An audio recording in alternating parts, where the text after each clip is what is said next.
Всем привет! Сегодня будем готовить квашеные помидоры на зиму. Этот рецепт уже давно любимый в моей семье.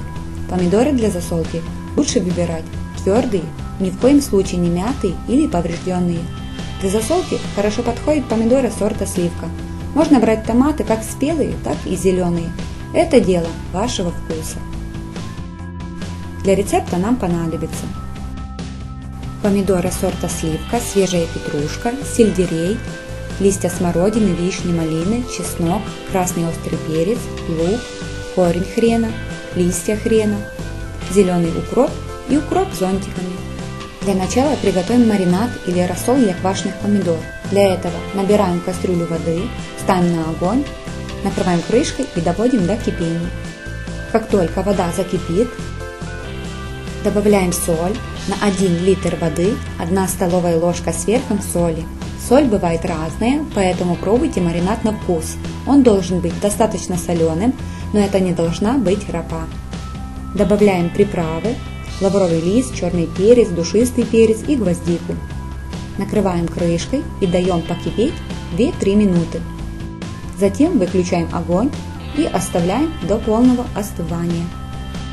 Солить помидоры я буду в большой 40-литровой кастрюле. Если у вас нет такой большой тары, то вы смело можете солить помидоры в обычных банках. Кастрюлю или банки перед закладкой овощей тщательно моем. На дно кастрюли, банки или другой емкости кладем промытую зелень, укроп зонтиками, листья хрена, красный острый перец, очищенный чеснок,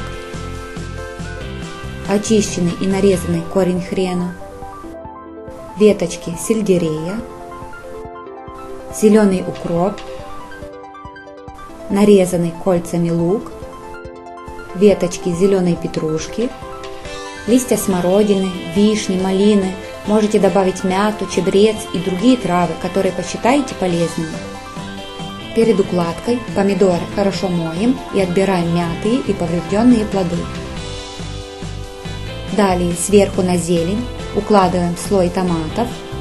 Стараемся все слои укладывать так, чтобы между помидорами оставалось совсем немного места. Затем прокладываем помидоры еще слоем зелени и овощей, как на дне зеленый укроп, листья хрена, красный острый перец, очищенный чеснок, корень хрена, веточки сельдерея и так далее. Сверху на зелень выкладываем остальные помидоры. И так, пока наша тара не заполнится. Сверху, это последний слой помидор, выкладываем оставшиеся пряности, веточки укропа, различную зелень, листья хрена и чеснок.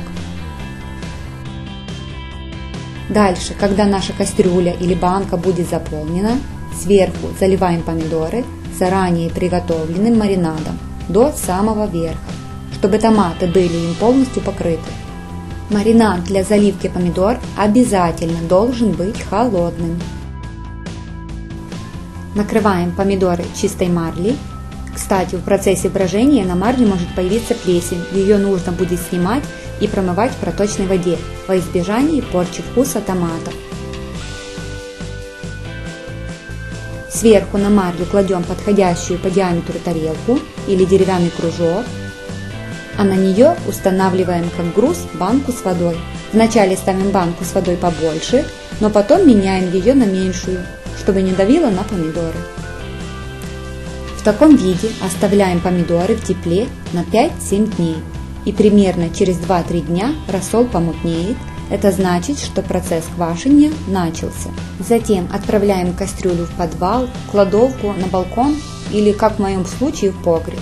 И через неделю наши томаты будут малосольными, а через 3-4 недели, то есть месяц, вы будете наслаждаться вкуснейшими, аппетитными, натуральными, домашними солеными помидорчиками. Всем спасибо, что посмотрели видео, ставьте лайк и подписывайтесь на канал.